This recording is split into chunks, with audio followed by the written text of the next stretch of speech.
नमस्कार, city news channel में आपका स्वागत है। सातों चरण के चुनाव आज संपन्न हो चुके हैं और सभी जितने भी एग्जिट सर्वे करने वाले सभी के एग्जिट पोल आज आ गए हैं।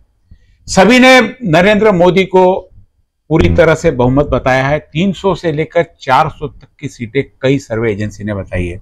वहीं पर अमरावती, जहां पर पूरे देश की नजर लगी हुई है, 6 विधानसभा में अलग अलग आंकड़ों के अनुसार हमने हमारी एजेंसी ने सर्वे किया है। उसके हिसाब से क्या परिणाम आते हैं आइए आपको दिखाते हैं।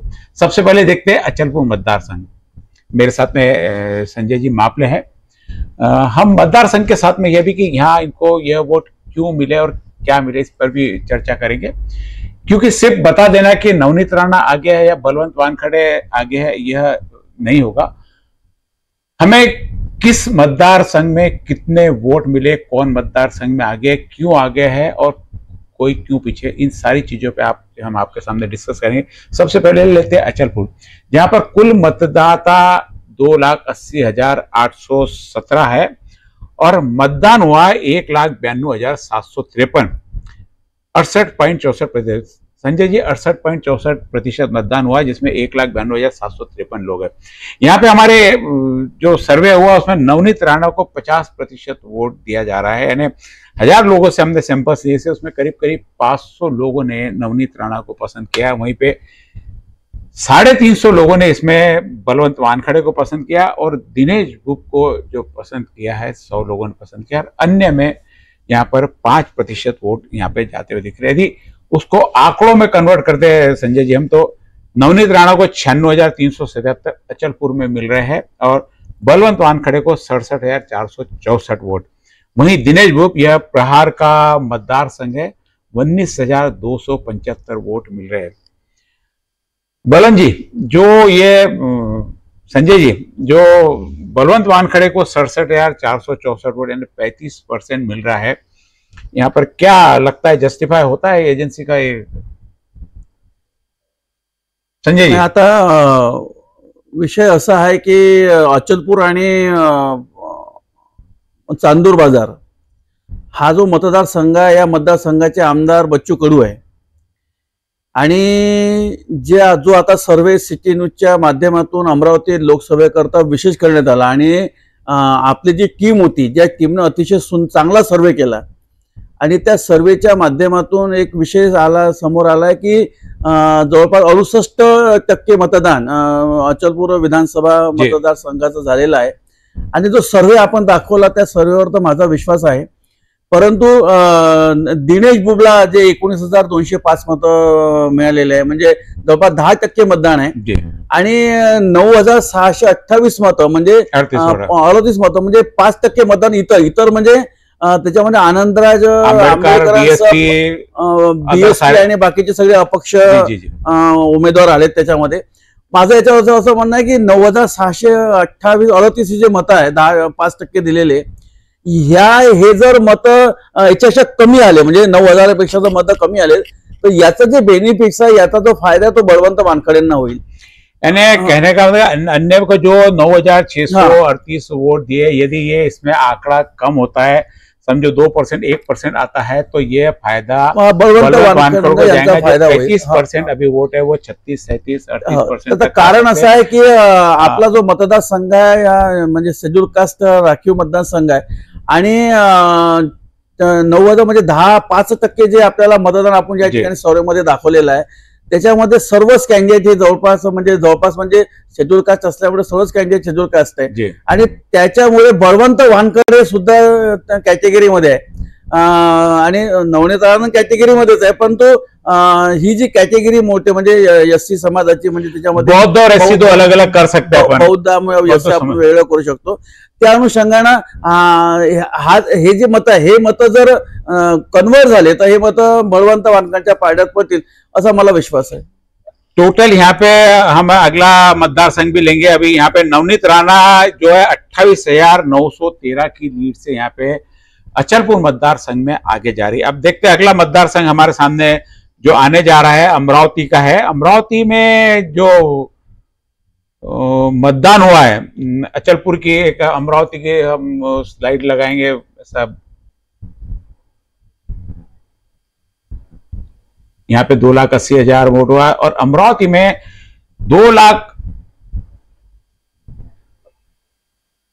हाँ 1,99,224। अमरावती में 3,46,416 वोट थे, जिसमें से 57% वोट हुआ, 57.51%, जिसमें यहाँ पर नवनीत राणा को जो मिला है 35% वोट मिला है, बलवंत वानखड़े को यहाँ पे 55% वोट मिला है, दिनेश भूप यानी अमरावती के जो उम्मीदवार है प्रहार से, उनको 19,922, यानी यहाँ पर भी इनको 10% मतदान है, और अन्य को यहाँ पर सर्वे एजेंसी को कोई भी इसमें शायद ऐसा उम्मीदवार नहीं मिला कि जो अन्य के लिए किसी के नाम लिया, तो 10%, यानी वही बताया 1000 लोगों का सैंपल लिया हुआ है, उसमें से 350 लोगों ने नवनीत राणा को अपना पसंद बताया है, बलवंत वानखड़े को 550 लोगों ने दिखाया, तो 100 लोगों ने दिनेश बुक को यहाँ पे अपनी पसंद का उम्मीदवार, उस हिसाब से यहाँ पर बलवंत वानखड़े 39,845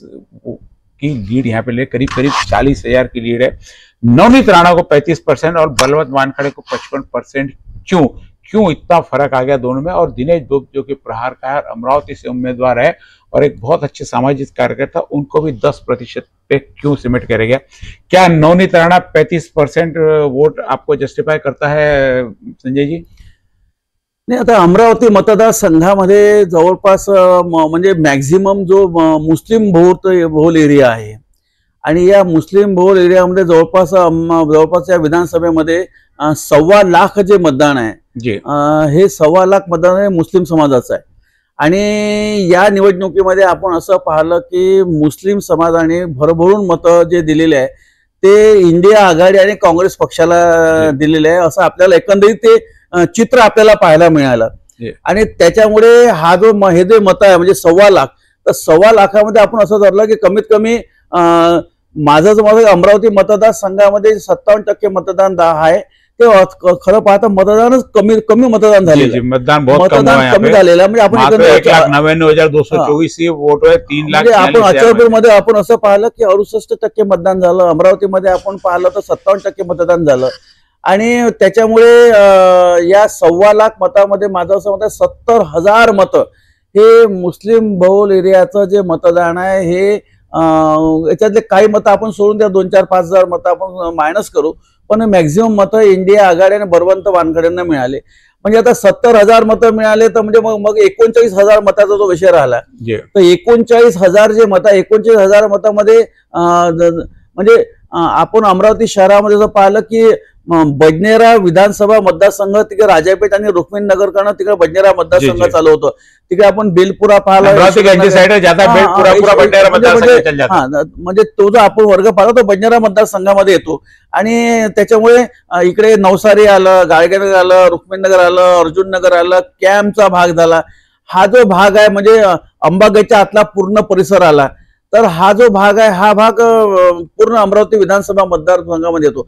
म्हणजे आपण जो या ठिकाणी खऱ्या अर्थाने सर्वे दाखवला, तो सर्वे म्हणून ठीक आहे, त्याचं कारण असं 4 जूनला तर स्पष्ट सगळं निकाल आपल्याला, हा आपला अंदाज आहे, म्हणजे अंदाज आपला जर आपण असं म्हटलं तर आपला अंदाज आहे, आपल्या सर्वेक्षण टीमने जो अंदाज या ठिकाणी वर्तवलेला है, एक अप्रोक्सीमेट उस दिशा में जा रहा है कि ये टीम ने किया, क्योंकि सब तबके के हमने जो सर्वे लिया है, स्लम एरिया के लिए, कुछ इंडस्ट्री के लिए, कुछ व्यापारी वर्ग का लिया है, कुछ मुस्लिम समाज समुदाय का लिया है, सब प्रकार से जो सब अमरावती में अलग अलग एरिया में जाके सर्वे लिया, उसके साथ हर कोई क्षेत्र इसमें छुड़ा नहीं, यानी गरीब तबके से लेकर अमीर तबके तक के सभी लोग इसमें सम्मिलित किए गए।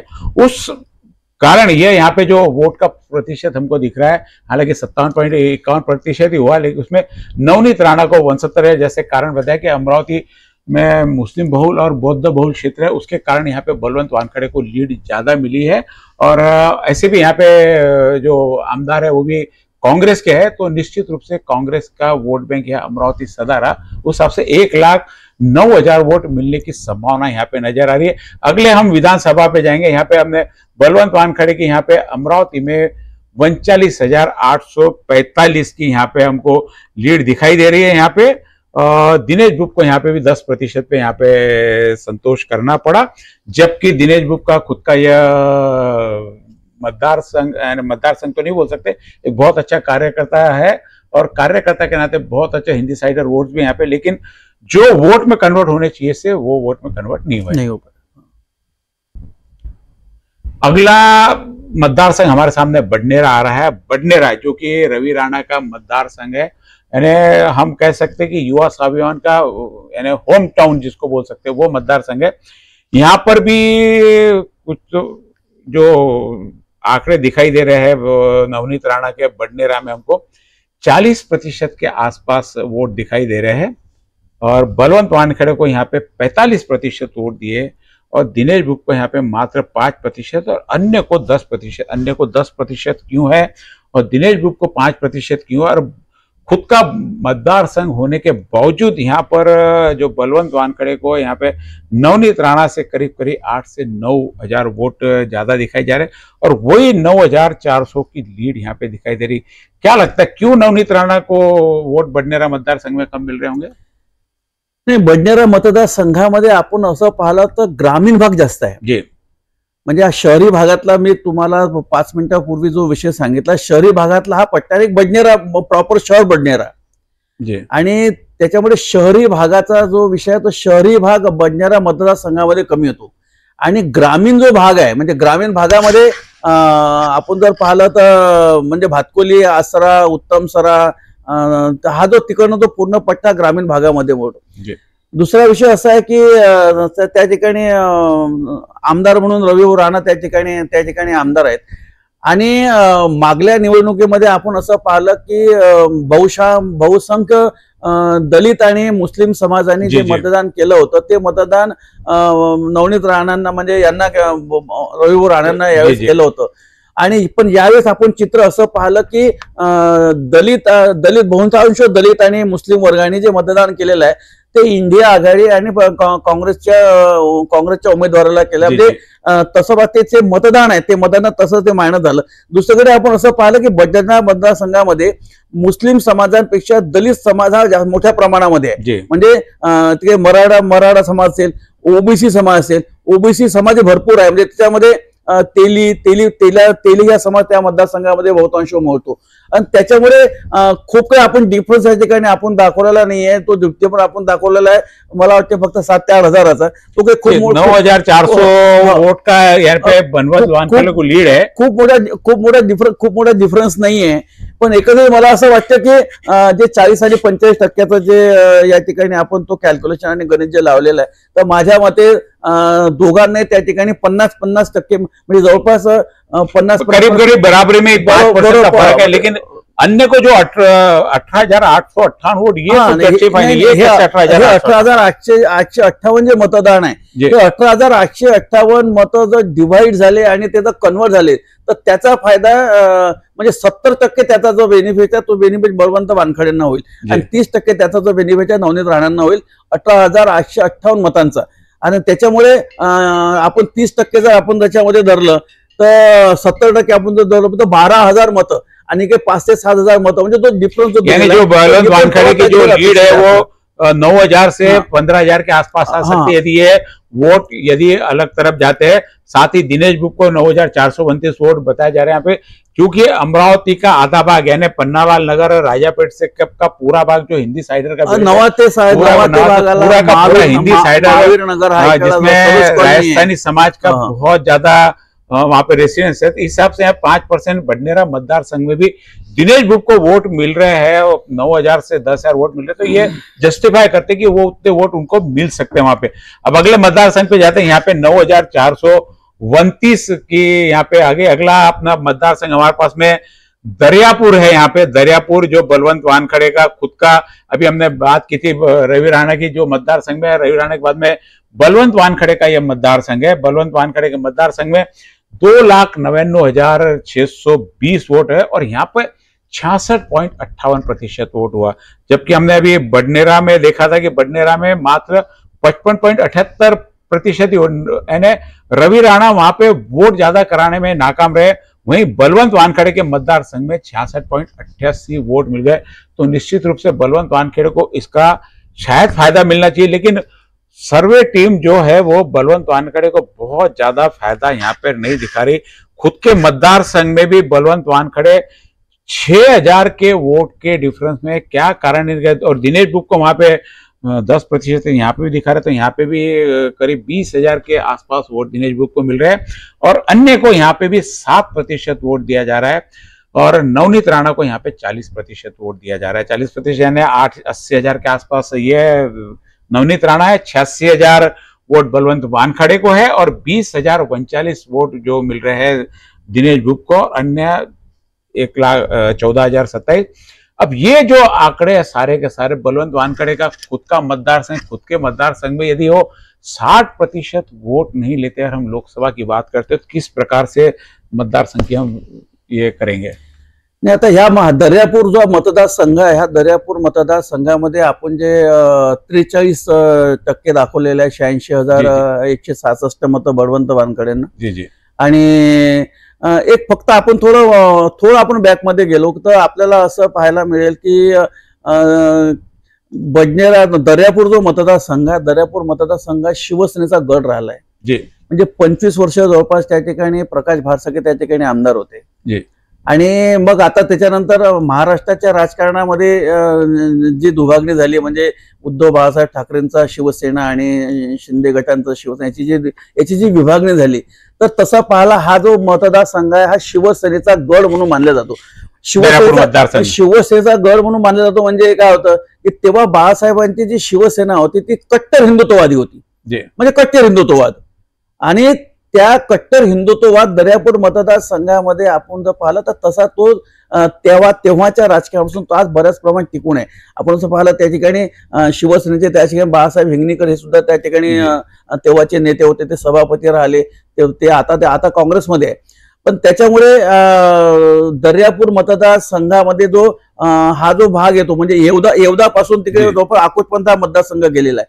त्याच्यामुळे म्हणजे येवदा आहे, आमला आहे, इकडं म्हणजे आसरा भातकोली संपला की रिद्धवपूर पासून तिकडे तो पूर्ण दर्यापूर मतदारसंघ खऱ्यांदा तिकडे तो चालू होतो। त्याच्यामुळे नवनीत राणांना आणि भारतीय जनता पार्टीचं जे आता सध्याचं नरेंद्र मोदींकडे पाहून लोक जे मतदान करतात।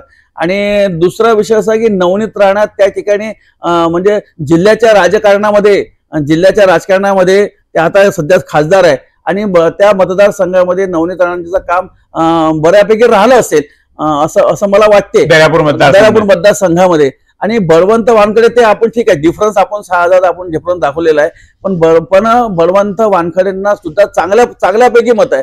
म्हणजे आपण मताची टक्केवारी एकदम आपल्याला कमी करता येणार नाही, पण तो डिफरन्स आपण दाखवला तो खूप कमी डिफरन्स दाखवला। मला असं वाटतं की बळवंत वानखडे त्या मतदारसंघामध्ये विद्यमान आमदार असल्यामुळं आणि विद्यमान आमदाराची जी कनेक्टिव्हिटी त्या मतदारसंघामध्ये राहते ती मतदारसंघाची कनेक्टिव्हिटी अधिक चांगली असते असं मला वाटते। त्याच्यामुळे मला असं वाटतं की बळवंत वानखडे त्या मतदारसंघामध्ये थोडं त्याच्या असतं की दिनेश बुकचा विषय होता की दिनेश बुक त्या ठिकाणी आपल्या मतदारसंघातून अगोदर लढले आहे।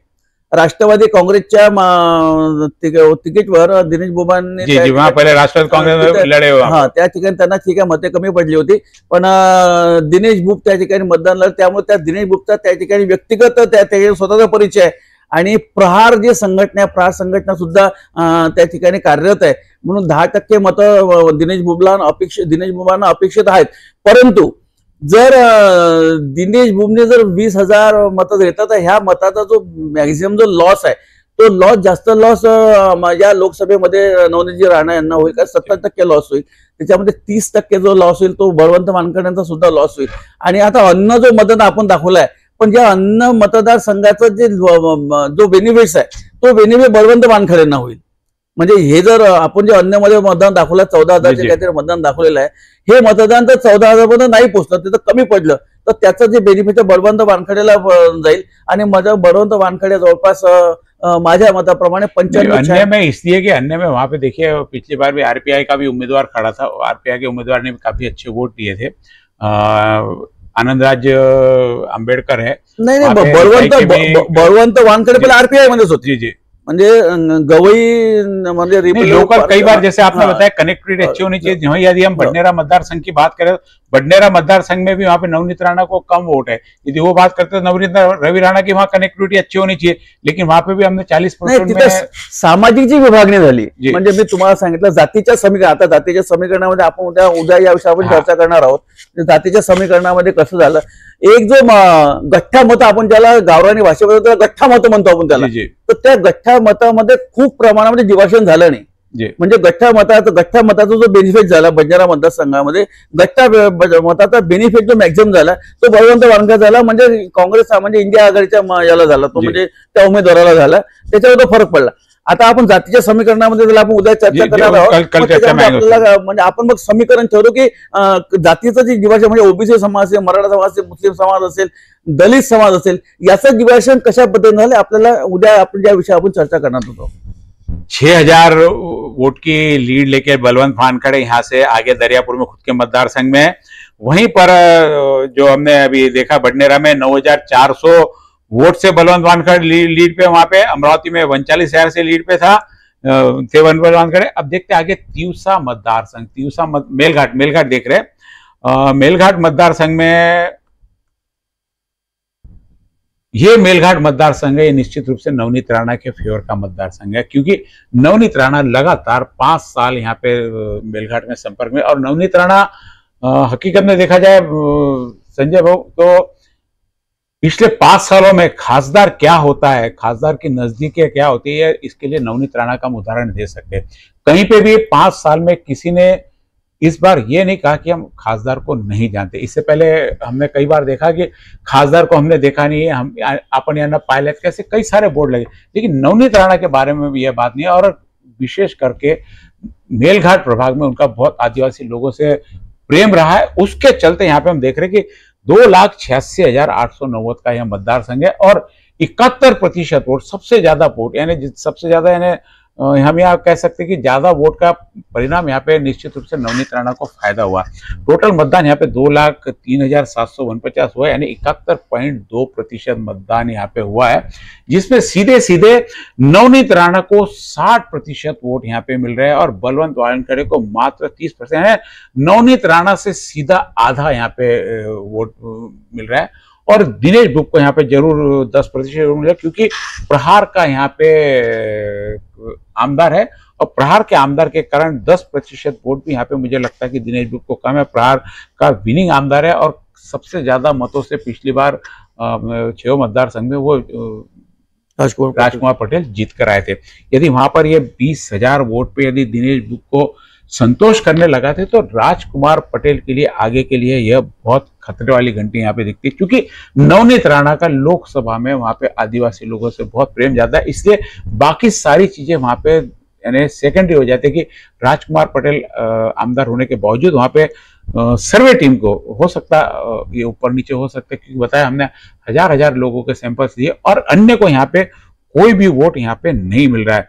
तो 60% लेके 1,22,000 वोट लेकर यहाँ पर नवनीत राणा याच्यामध्ये आपल्याला और 61,000 की लीड यहाँ से मेलघाट से यहाँ पे ली जा रही है। नाही, याच्यामध्ये आपल्याला असं म्हणता येईल की नवनीतजी राणा ज्या खासदार झाल्या आणि त्याच्यापासून म्हणजे जेव्हा त्या पराभूत झाल्या होत्या तेव्हापासून त्यांची मेळघाटासोबतची त्यांची जी कनेक्टिव्हिटी आहे जी ती खूप चांगली राहिलेली, 10 साल से लगातार 10 वर्षापासून मेलघाट के संपर्क में, आणि त्यांचे जे काही म्हणजे होळीसारखे जे त्यांचे जे फेस्टिवल आहे, सण आहे, ते सुद्धा त्या मेळघाटामध्ये त्या ठिकाणी साजरे करतात, आणि त्यांच्या वेशामध्ये किंवा त्यांच्या भाषेमध्ये किंवा त्यांच्या परंपरेनुसार करतात। आणि त्याच्यामुळे काय झालं की ती त्या मतदारसंघाची जी कनेक्टिव्हिटी राहिली ती कनेक्टिव्हिटी नवनीत राणांसोबत राहिलेली आहे। पण एकूण दुसरं आपलं चित्र पाहिलं की मेळघाट मध्ये सुद्धा 2 तालुके, म्हणजे एक तालुका आपण पाहिला चिखलदरा, एक पाहिला आपण धारणी। माझ्यामध्ये तुम्हाला सांगतो की चिखलदऱ्यामध्ये तुमचा तो सर्वे आहेच, पण काही लोकांसोबत जेव्हा आम्ही असा कॉन्टॅक्ट करण्याचा प्रयत्न केला, चिखलदरामध्ये बळवंत वानखडेंना म्हणजे चांगल्यापैकी व्होटिंग मिळालेलं आहे, आणि धारणीमध्ये मात्र नवनीत राणांना चांगल्यापैकी म्हणजे जे आपण दर्शवलंय त्या अनुषंगाने मतदान मिळालेलं आहे। मला या ठिकाणी असं म्हणता येईल की नवनीत राणांची 10 वर्षापासूनची जी कनेक्टिव्हिटी मेळघाटासोबत राहिलेली आहे, परंतु दुसरं असं मला वाटतं की मेळघाटामध्ये काँग्रेस पक्षाच्या नेत्याचा अभाव राहिलेला आहे। हे मला या ठिकाणी सांगावं लागेल कारण की त्या ठिकाणी केवलराम काळे त्यांनी बीजेपी में चले, ते भारतीय जनता पार्टीमध्ये गेले आणि त्या ठिकाणी प्रभुदास भिलावल्लेकर असेल, दुसरे पटल्या गुरुजी, हे जे नेते आहे हे नेते भारतीय जनता पार्टीचे गुंतले म्हणजे सोबत आहे त्यांच्या, परंतु त्या ठिकाणी मेळघाटामध्ये जो अभाव आहे तो काँग्रेसच्या सर्व मान्य नेत्यांचा अभाव मेळघाटामध्ये आपल्याला आपल्या सर्वेवरून मला दिसता येते. कारण की तसं पाहिलं तर मेळघाट म्हणजे मेळघाट समाज जो आहे हा सगळा काँग्रेसचा मानणारा वर्ग आहे. म्हणजे आपण असं म्हणतो त्याला की खऱ्या अर्थाने काँग्रेसचा गड आहे तो. म्हणजे केवलराम काळे त्या ठिकाणी 2 वेळा त्या ठिकाणी खऱ्या अर्थाने आमदार राहिलेले आहे आणि म्हणून त्या ठिकाणी काँग्रेसच्या नेत्याचा अभाव, ज्या सर्वेवरून मला असं वाटतं पडलं की काँग्रेसच्या नेत्याचा त्या ठिकाणी अभाव दिसून येतो. दुसरीकडे असं पाहिलं की दिनेश बुब ज्या ठिकाणी आता प्रहारचे उमेदवार आहे आणि त्या ठिकाणी राजकुमार पटेल हे त्या प्रहारचे आमदार आहेत, त्या ठिकाणी दिनेश बुबला इतकं कमी मतदान मिळेल म्हणजे हा भविष्यामध्ये त्या लिडरशिपला खऱ्या अर्थाने प्रशिक्षण लागू शकतो का, म्हणजे हा सुद्धा त्या ठिकाणी एक विषय आहे. म्हणजे त्या ठिकाणी बच्चू कडूंनी ताकदीनं प्रचार केला. राजकुमार पटेल त्या ठिकाणी आमदारच आहे, चांगल्या मतानं राजकुमार पटेल त्या मतदारसंघामध्ये निवडून आलेले आहे आणि इतकं कमी मतदान जर त्या मतदारसंघामध्ये दिनेश बुबला जर मिळालं तर मग त्या मतदारसंघामध्ये त्या आमदारावर भविष्य काळामध्ये प्रशिक्षण लागू शकतो का, हा सुद्धा विषय या ठिकाणी खऱ्या अर्थाने आपण त्या ठिकाणी चर्चेला घेऊ शकतो. परंतु काँग्रेसच्या नेत्याचा अभाव, या अभावामुळं बलवंत वानखड़े त्या ठिकाणी मागे आले असं त्या ठिकाणी म्हणण्यात आपल्याला काही हरकत होणार. बिल्कुल, कांग्रेस के लीडर की बहुत अभाव रहा वहां पे और 61,125 यानी 5 मतदार संघ एक तरफ और धारणी मेलघाट मतदार संघ एक तरफ, इतनी ज्यादा लीड नवनीत राणा लेके, अब इतनी ज्यादा लीड, क्या यह लीड कवर हो पाएंगे पूरे मतदार संघ में? देखते हैं हम अगला मतदार संघ भी क्या है कि हमने 4 मतदार संघ के लिए. अब आते हैं तिवसा मतदार संघ पे.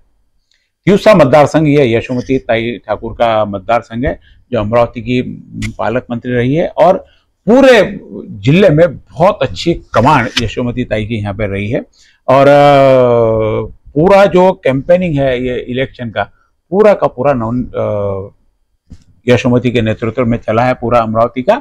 और यहाँ पर चूंकि यह मतदार संघ यशोमती ताई ठाकुर का है और पूरी लीड होने ली तो निश्चित रूप से यहाँ पर वोट जो मिलने चाहिए बलवंत वानखड़े को ज्यादा मिलने चाहिए. तो यहाँ पे हमारी टीम ने बलवंत वानखड़े को जो वोट दिए 50% यहाँ पे वोट बलवंत वानखड़े को मिले हैं और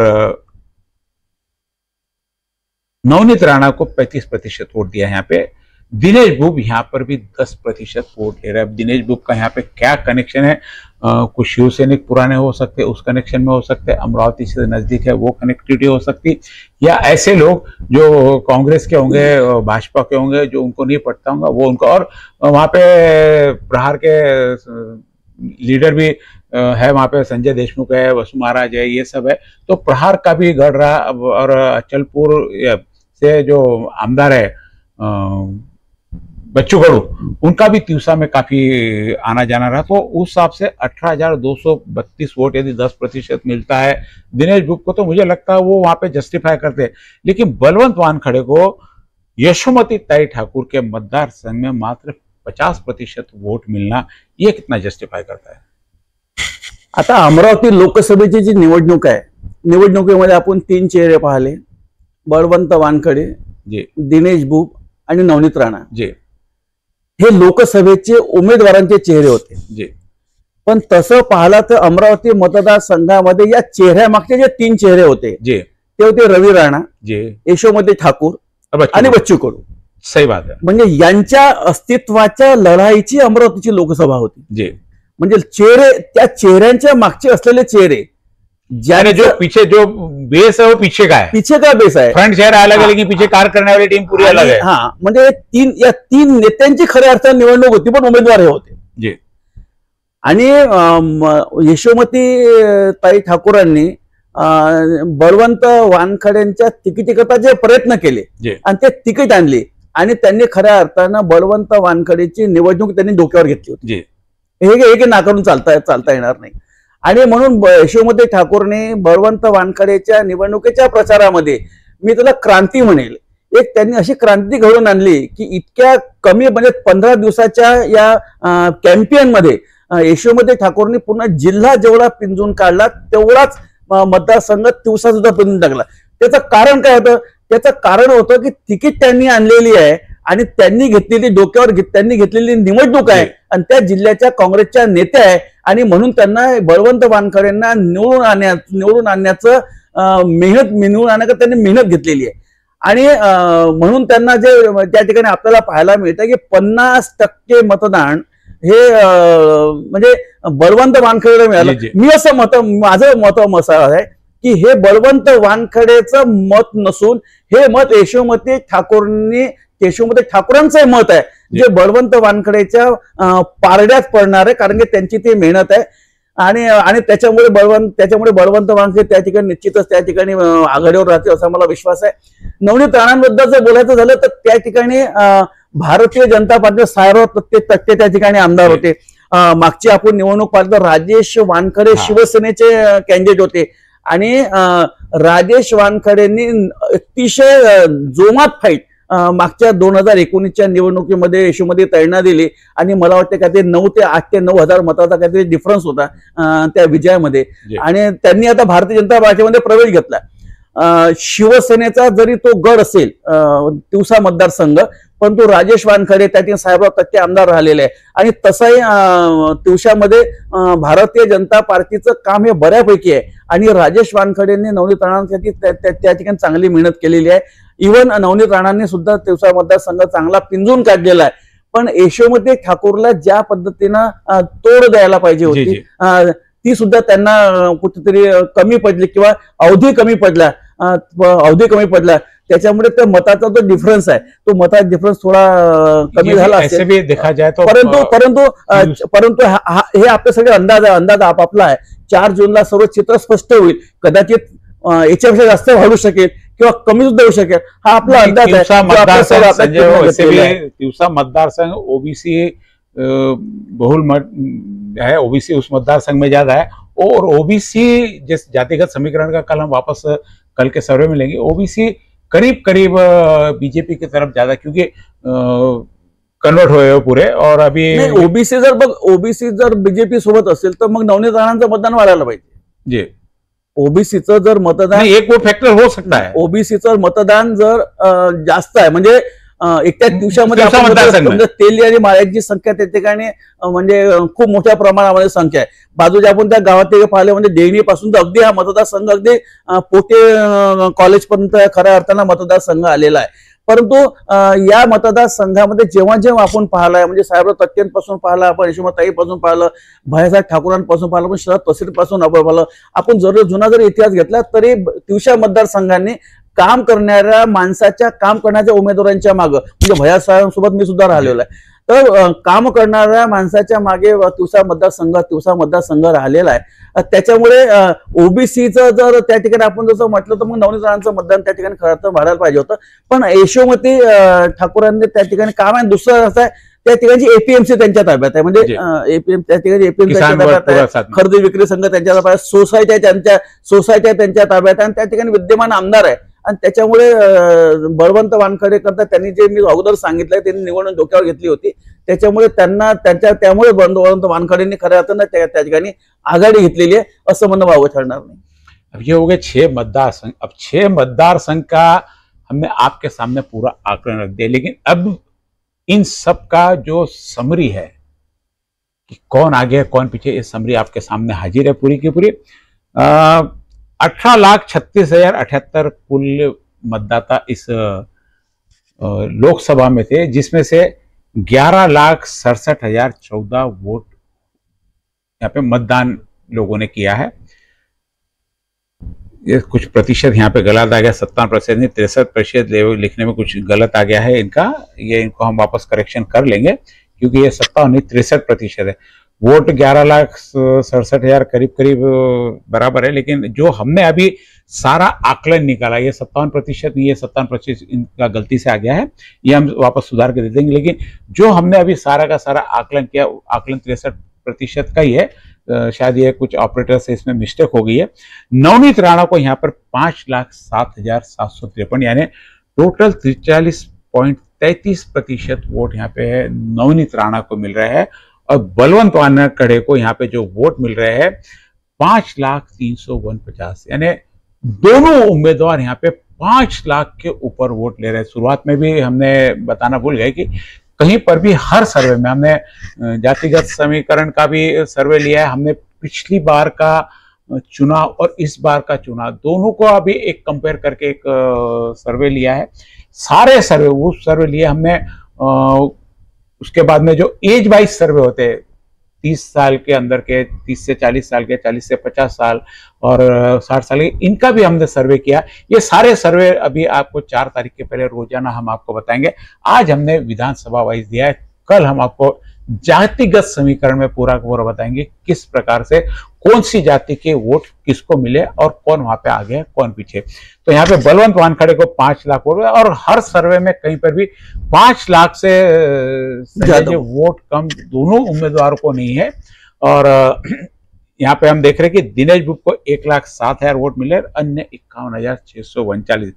अब अन्य और दिनेश बुब में यदि फर्क होता है तो ये करीब करीब दोनों में बटेगा। ऐसा नहीं है कि सिर्फ बलवंत वानखेड़े को मिलेगा, नवनीत राणा को मिलेगा कुछ प्रतिशत में। यदि अन्य के वोट जो हमने अन्य में जो धारे वो यदि ज्यादा कम होते तो उसका परिणाम सीधा सीधा बलवंत वानखेड़े पे होगा और दिनेश बुब के वोट करीब करीब 40-60% में बढ़ते जाएंगे। लेकिन बाकी जितने 34-35 उम्मीदवार है उनको 1 से 1.5 लाख वोट का आकलन इसमें आ रहा है।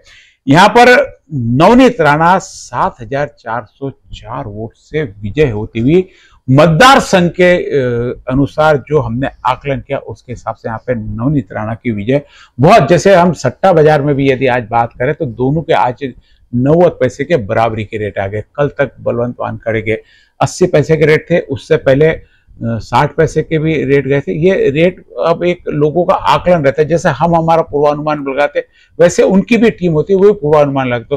तो 60 पैसे से लेकर 90 पैसे तक, यानी अब बराबरी की कांटे की टक्कर यहाँ पे आ गई। जो हमारा आंकड़ा भी यहाँ पे बता रहा है कि 7,000 वोटों से नवनीत राणा जीतती हुई दिखाई दे रही। यदि इसमें अन्य में से यदि 7,000 10,000 का फर्क पड़ता है तो बलवंत वानखेड़े की तरफ जाएंगे और दिनेश बुब का भी कहीं कम ज्यादा फर्क पड़ता है तो वो फर्क भी दोनों की तरफ जाएंगे। यदि अन्य में 51,000 से आंकड़ा कम होता है तो बलवंत वानखेड़े की तरफ ये पलड़ा झुक सकता है। ये आज का हमने सर्वे आपको बताया कि विधानसभा के अनुसार किस प्रकार सारे चुनाव की जो अभी ये दिख रही है सामने आंकड़ेवारी दिख रही है, उसमें नवनीत राणा यहाँ पे चुन के आती हुई दिख रही है। जो कांटे की टक्कर बता रहे थे कि कोई भी चुन के आ सकता है, वो यहाँ पे 7,000 वोट का बहुत बड़ा डिफरेंस नहीं है। बांटने को यानी कम भी हो सकता है, थोड़ा सा ये भी सकता है। हालांकि हमारा सर्वे था कि हर मतदार संघ में 1000 लोगों का हमने सैंपल दिया, उस सैंपल के आधार पर ये सारा का सारा सर्वे आपके सामने रही है। कल हम जातिगत समीकरण में किस जाति के कितने लोग थे और किस उम्मीदवार को वोट गया, उस जातिगत समीकरण में कौन सा उम्मीदवार आगे है कौन सा पीछे है, उसके बाद में एज वाइज और उसके बाद में पिछले बार का डाटा लोकसभा का, साथ में विधानसभा का डाटा और इस बार का डाटा, ये तीनों का कंपेयर करके किसके तरफ पलड़ा झुकेगा इस चीज की भी विवेचना हम आपके साथ में करेंगे। मेरे साथ में संजय जी मापले रहेंगे, परिमल खाबिया रहेंगे और माधव पांडे, और उसके साथ में अमरावती के तमाम राजनीतिक विश्लेषक कल से आपके सामने जो हमने आज का सर्वे किया, आज इन्होंने पूरा समझा के बताया कि क्यों नवनीत राणा को कहाँ ज्यादा मिल रहे और कहाँ कम मिल रहे। कल अन्य राजनीतिक विश्लेषक के साथ में ये इसका भी वापस विश्लेषण होगा और जातिगत समीकरण के साथ में आपके साथ में वापस आइए। आप देखते रहिए सिटी न्यूज। आपने यदि हमारा चैनल सब्सक्राइब नहीं किया तो आप सब्सक्राइब करें, रोजाना आपको अपडेट इसके माध्यम से मिलता रहेगा। 4 तारीख को सुबह 8 बजे से हम लोग लगातार चुनाव के रिजल्ट आने तक आपके साथ लगातार बने रहेंगे। हमारे चैनल पे आप जरूर बने रहिए। आप सिटी न्यूज केबल टीवी पे देख सकते हैं, उसके अलावा यूट्यूब, फेसबुक, इंस्टाग्राम, ट्विटर, जो आपके पास सोशल मीडिया, हर सोशल मीडिया पे उपलब्ध है। ऐप भी हमारा सिटी न्यूज का ऐप है, आप उसे भी डाउनलोड कर सकते हैं। हमारी वेबसाइट भी, आप वेबसाइट पे जाएंगे, ये सारे जितने भी सोशल मीडिया पे सारे प्लेटफॉर्म पे हम लोग लाइव रहेंगे आपके साथ में। और आपके भी कोई यदि इस सर्वे के बारे में कोई विचार हो तो इस कमेंट बॉक्स में जरूर लिखें। अच्छे विचार जो यदि उचित लगते हैं हम आपको कमेंट बॉक्स से विचार हम हमारे चैनल के माध्यम से पढ़ के दिखाएंगे। नमस्कार। नमस्कार।